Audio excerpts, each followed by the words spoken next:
Hello friends, welcome to my channel Joy Technicals and News. আজি আপোনালোকক এই ভিডিঅ'টিত স্বাগতম জনাইছো যেহেতু বহুতেই মোক এটা প্ৰশ্ন সুধি আছিল যে কৃষ্ণকান্ত সন্দিকৈ ৰাজ্যিক মুক্ত বিশ্ববিদ্যালয়ৰ যি এডমিশন সেই এডমিশন বিলাক কেতিয়াকৈ আৰম্ভ হ'ব হেতুৰ বিষয়ে যেহেতু আপোনালোকে জানিব বিচাৰিছিল আৰু যেহেতু এটা আপডেট ইতিমধ্যে আহিছে এডমিশনৰ ওপৰত কৃষ্ণকান্ত সন্দিকৈ ষ্টেট ওপেন ইউনিভাৰ্চিটিৰ ফালৰ পৰা আপোনালোকক এটা কথা জনাই থওঁ যে আপোনালোকৰ যি এডমিশন কৃষ্ণকান্ত সন্দিকৈ ৰাজ্যিক মুক্ত বিশ্ববিদ্যালয়ত যিসকলে এডমিশন ল'ম বুলি ভাবিছে তেওঁলোকৰ কাৰণে ভাল খবৰ যে তেওঁলোকৰ যি এডমিশন প্ৰক্ৰিয়া সেই প্ৰক্ৰিয়াবিলাক আৰম্ভ হৈছে আৰু আপোনালোকে অনলাইন এপ্লাই ইয়াত কৰিব পাৰিব এতিয়া আপোনালোকক ইয়াত ডিটেইলছ বা বিতংকৈ আচলতে আপোনালোকক মই জনাম যে আপোনালোকে কোনটো কোৰ্ছত এডমিশন ল'ব পাৰিব আপোনালোক যিসকল হায়াৰ সেকেন্ডাৰী পাছ কৰিছে তেওঁলোকে যিসকলে সাধাৰণতে ডাইৰেক্টলি বা ৰেগুলাৰ যিবিলাক কোৰ্স আছে তাত যদি এডমিশন ল'ব পৰা নাই তেতিয়াহ'লে আপোনালোকে কৃষ্ণকান্ত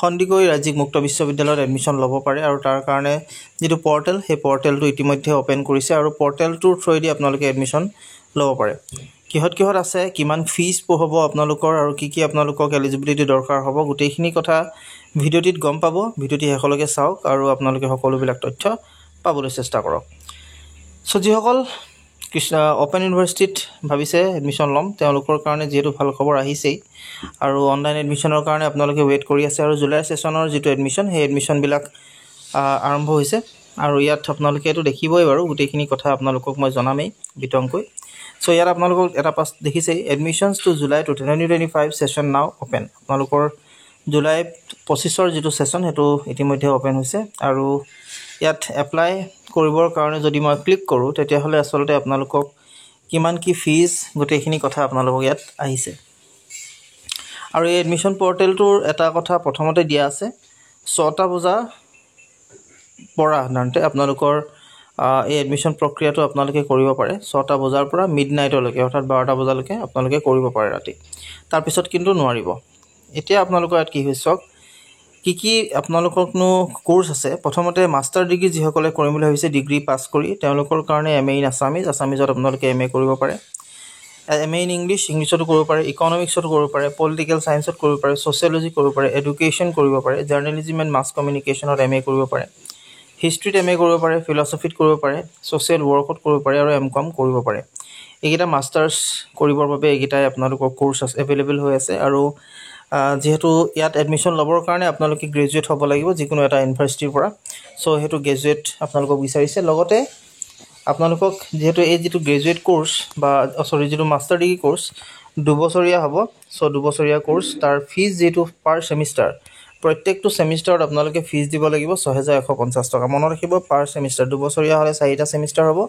আৰু 4টা সেমিষ্টাৰত আপোনালোকক 6000 কে পইচা দিব লাগিব আৰু এডমিশনটো সাধাৰণতে অনলাইন ভাবে আপোনালোকে ল'ব পাৰিব ইয়াৰ পিছত আপোনালোকৰ আহি যাব এমবিএ যদি আপোনালোকে ভাবিছে এমবিএ কৰিম তেতিয়া হলে এমবিএ আপোনালোকে কৰিব পাৰে ইয়াত এমবিএৰ কাৰণে আপোনালোকৰ যেটো ফিজ হেতু হৈছে 2 বছৰীয়া এটো কোৰ্স আৰু প্ৰত্যেকটো সেমিষ্টাৰত আপোনালোকক লাগিব 16500 টকাকে আৰু এলিজিবিলিটি হিচাপে আপোনালোকক লাগিব গ্ৰেজুৱেটটো হ'বই লাগিব কোনোবাটা ইউনিভাৰ্চিটি আন্ডাৰত আৰু লগতে 50% মাৰ্কস লাগিব জেনাৰেল ক্যাটেগৰীত 45% মাৰ্কস লাগিব ৰিজাৰ্ভ ক্যাটেগৰী আৰু 40% মাৰ্কস লাগিব 5 বছৰীয়া সাধাৰণতে 40% মাৰ্কস লাগিব আপোনালোকৰ যিসকল ৰিজাৰ্ভ আছে তেওঁলোকৰ কাৰণে 45 সাধাৰণতে আপোনালোকৰ ৰিজাৰ্ভৰ কাৰণে 40% marks with 5 years with unlimited seats no entrance test no exam আপোনালোকৰ 5 বছৰৰ অভিজ্ঞতা থকাও হলেও আপোনালোকে ল'ব পাৰে আৰু লগতে আনলিমিটেড সিটস আছে আপোনালোকে যিমান পাৰে হিমান ল'ব পাৰে নো এন্ট্ৰেন্স টেষ্ট দিব নালাগে আৰু এক্সপেৰিয়েন্সৰ কোনো প্ৰয়োজন নাই এটা এমএসসি আইটি ক্ষেত্ৰত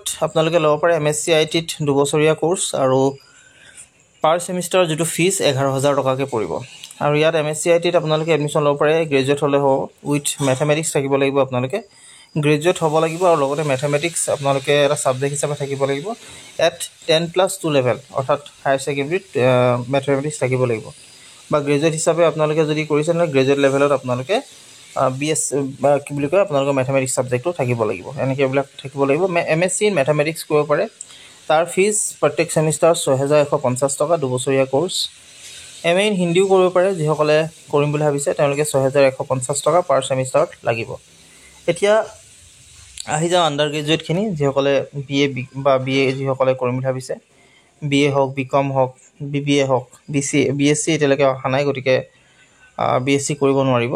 BA অনাৰ্ছ ইন আছামিজ, অসমীয়াত অনাৰ্ছ লৈ আপোনালোকে কৰিব পাৰে, ইকনমিক্সত কৰিব পাৰে, এডুকেশ্যনত BA কৰিব পাৰে, ইংলিছত কৰিব পাৰে BA, হিষ্ট্ৰীত কৰিব পাৰে BA, পল চায়েন্সত BA কৰিব পাৰে, ছ'চিয়লজিতো BA কৰিব পাৰে, BBA কৰিব পাৰে, BCom, BCA এইবিলাক আপোনালোকে কোৰ্চ কৰিব পাৰে। এতিয়া ইয়াত যিটো ফিজ হ'ব BA-খিনিৰ কাৰণে ৩,৮৫০ টকা পাৰ ছেমিষ্টাৰত লাগিব। BBA যিসকলে কৰিম বুলি ভাবিছিলে ৪,৯৫০ টকা, BCom কৰাসকলে ৩,৮৫০ টকা, BCA কৰাসকলে ৫,৫০০ টকা, আৰু টোটেল ইয়াত যিটো আপোনালোকৰ ডিউৰেশ্যন হয় ৩ পৰা ৪ বছৰলৈকে আপোনালোকে ইয়াত কৰি থ'ব লাগিব বা আপোনালোকে কৰিব লাগিব। তাৰপিছত ডিপ্ল'মা, বহুতকেইটা ডিপ্ল'মা ইয়াত এভেইলেবল হৈ আছে। ডিপ্ল'মা ইন কম্পিউটাৰ ছায়েন্স, যাৰ পাৰ ছেমিষ্টাৰ ফিজ ৫,০০০ টকা, DCS যাক আমি কওঁ। Diploma in broadcast journalism, DBJ, diploma in mass communication, diploma in journalism and mass communication, diploma in graduate yoga, এইকেইটাত আপোনালোকে ফিজ দিব ৪,৫০০ টকাকৈ প্ৰত্যেকটো ছেমিষ্টাৰত, আৰু এবছৰীয়া কোৰ্চ হ'ব। আৰু ইয়াৰ কাৰণে এলিজিবিলিটি আপোনালোকৰ দৰকাৰ হ'ব যে any graduate from KKSU or any other university recognise হৈছে। আপোনালোকে কৃষ্ণকান্ততো গ্ৰেজুৱেট হ'ব পাৰে বা বেলেগ ক'ৰবাত আপোনালোকে গ্ৰেজুৱেট যদি হৈছে তেতিয়াহ'লে ইয়াত কৰিব পাৰে। তাৰপিছত আপোনালোকৰ diploma in business management, DBM, diploma in human resource, যাক নেকি আমি HR বুলি কওঁ। চ' হিউমেন ৰিচ'ৰ্চ মেনেজমেণ্টতো আপোনালোকে কৰিব পাৰে। Diploma in sales and marketing management, SM বুলি যাক আমি কওঁ। চ' এইকেইটাও আপোনালোকে কোৰ্চ কৰিব পাৰে, যাৰ ছেমিষ্টাৰ ফিজ হ'ব ৯,৫০০ টকা, আৰু ইয়াত এবছৰীয়া কোৰ্চ, প্ৰত্যেকটো ছেমিষ্টাৰত ৯,৫০০ টকাকৈ পৰিব। আৰু আপোনালোকৰ যিটো এলিজিবিলিটি হ'ব, গ্ৰেজুৱেট হ'ব লাগিব। সেইটো লাগিলে আপোনালোকে কৃষ্ণকান্তৰ পৰা হওক বা বাকী UGC ৰিকগনাইজ যিবিলাক ইউনিভাৰ্চিটি আছে তাৰ থ্ৰুৱেদি। ডিপ্ল'মা আৰু 10+2ৰ কাৰণেও আছে এবছৰীয়া।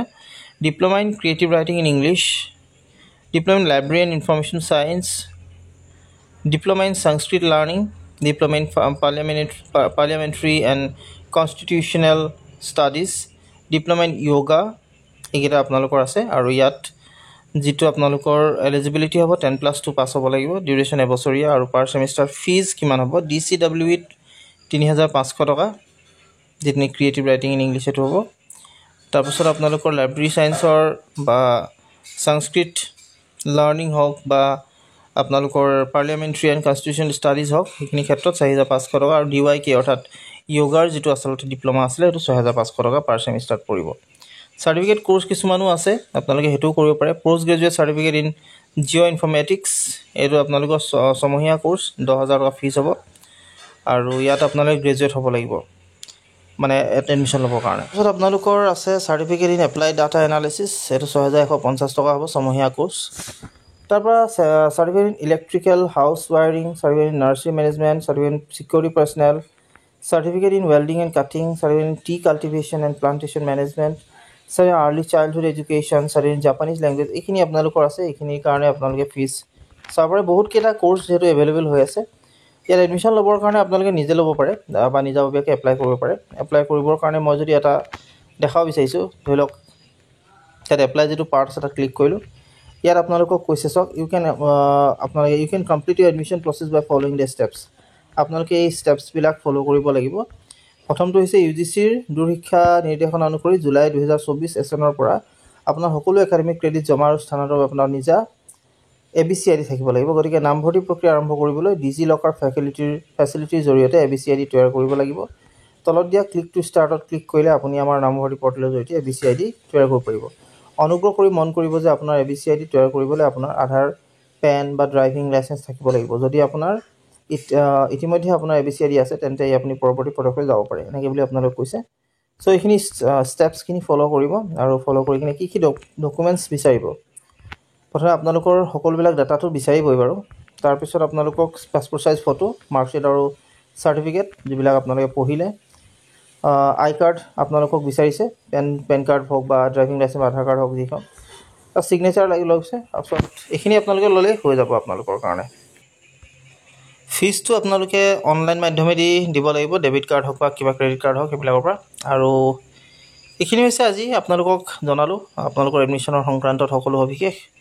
যদি আপোনালোকক লাগে কেনেকৈ এপ্লাই কৰিব লাগে বা কেনেকৈ আপোনালোকে এডমিশ্যন ল'ব পাৰিব অনলাইন এপ্লাই কৰি, সেইটো যদি দেখুৱাব লাগে কমেণ্ট কৰিব, মই আপোনালোকক সেই ক্ষেত্ৰতো সহায় কৰিবলৈ চেষ্টা কৰিম। চ' আজিলৈ আপোনালোক এইখিনি কথা জনাই এই ভিডিঅ'টোৰ পৰা মই বিদায় মাগিছোঁ। আশা কৰিছোঁ ভিডিঅ'টো আপোনালোকে ভাল পালে। গতিকে আপোনালোকে মৰম দিব ভিডিঅ'টিক। ধন্যবাদ।